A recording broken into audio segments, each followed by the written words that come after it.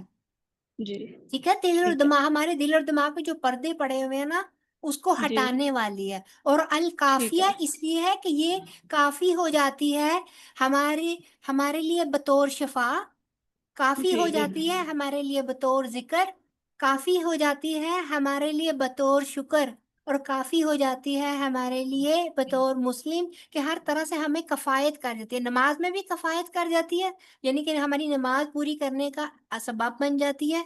ٹھیک ہے، اور جی زندگی میں بھی ہمیں کافی ہو جاتی ہے، کہ اس کے ذریعے نعمتوں میں بھی اضافہ، اس کے ذریعے جیسے کہ دیکھا ہم نے آسانیاں ہی آسانیاں، اس کے ذریعے اللہ تعالیٰ سے تعلق بھی مضبوط، اور اس کے اور ذریعے اور بھی بہت ساری مزید نعمتیں. تو اس لحاظ سے یہ ہمیں کافی ہو جاتی ہے. ٹھیک ہے، تھینک یو. اب آگے مجھے سمجھ، یہ میرے ذہن سے تب نکل گئے تھے. اللہ مبارک مزید و ایاکی، جزاک اللہ خیر. اور کوئی کچھ کہنا چاہے گا؟ جی میڈم، میں یہ ایک بات یہ کہنا چاہوں گی کہ ہم جب خوشی میں تو اللہ تعالیٰ کا شکر ادا کرتے ہیں. آپ کی اس ساری ڈیٹیل سے مجھے یہ بات سمجھ میں آئی ہے. تو اگر ہم پریشانی یا آزمائش میں بھی اللہ تعالیٰ کا شکر ادا کریں، کیونکہ بعض آزمائشیں ہمیں اللہ تعالیٰ کے قریب کرنے کے لیے آتی ہیں. بے شک ایسا ہی ہے، بے جی شک. اور میں کہتے ہیں کہ ان ایک کال پڑھا تھا کہیں میں نے کسی فلاسفر کا ہی تھا آئی تھنک. تو کہتے تھے کہ شکر ادا کرنا چاہیے ان مشکلات اور مصیبتوں کا جو آپ کو اللہ تعالیٰ کے قریب کر دیں. جی تو بالکل. بہتر ہے بجائے اس کے کہ ہم لوگ خوشیوں میں رہیں اور اللہ تعالیٰ سے غفلت میں رہیں، بہتر ہے کہ اس مصیبت میں اللہ تعالیٰ کچھ دیر کے لیے ہمیں ڈالے، اور پھر اللہ تعالیٰ اور بعض لوگوں کو اللہ تعالیٰ نے اپنی طرف کھینچنے کا ایک سبب بھی اللہ تعالیٰ نے یہ بنایا ہوتا ہے، جی جی بالکل. کہ خوشحالی کے دور میں وہ لوگ کبھی اللہ تعالیٰ کے اس طرح قریب آ ہی نہیں سکتے جو تعلق ان کا اس دوران اللہ تعالیٰ سے بنتا ہے. تو بہت جی ضروری ہے. اور پھر وہ ٹھیک ہے جی، انشاءاللہ تعالیٰ پھر ہم لوگ آج یہی تک رکھتے ہیں. بہت جی بہت بہت شکریہ. اللہ تعالیٰ آپ کو 5 منٹ اوپر ہو گئے 1.5 گھنٹے کے باوجود. اللہ تعالیٰ اس کو آپ کے حق میں صدقے کے طور پہ قبول کرے. اللہ تعالیٰ آمین. ہمیں اس علم اور عمل، اس علم سے فائدہ لینے والا بنا دے، اور اسے ہمارے عمل میں ڈھال دے، اور آمین. ہمیں اللہ تعالیٰ کا صحیح معنوں میں شکر گزار ایک مومن بندہ بنا دے. آمین. اس کو اللہ اللہ تعالیٰ تعالیٰ ہمارے لیے شفا کر دے. جو بیمار ہیں اللہ تعالیٰ انہیں شفائے کاملہ اور عاجلہ عطا فرمائے. جو اس کلام سے دور ہیں اللہ تعالیٰ ان کو ہدایت کی طرف رہنمائی عطا فرمائے. اور جو اس رستے پر آ گئے ہیں اللہ تعالیٰ انہیں استقامت عطا فرمائے. اور اللہ تعالیٰ ہم سب کو اس کلام سے جڑے رہنے کی توفیق عطا فرمائے. کل انشاءاللہ تعالیٰ نیکسٹ وینسڈے آپ کے تجوید کے سبق کے ساتھ دوبارہ حاضر ہوں گے. تب تک کے لیے اپنا سب کا بہت زیادہ خیال رکھیے گا. سبحانک اللہم و بحمدک، نشہد ان لا الہ الا انت، نستغفرک و نتوب الیک. السلام علیکم ورحمۃ اللہ وبرکاتہ. وعلیکم السلام ورحمۃ اللہ وبرکاتہ.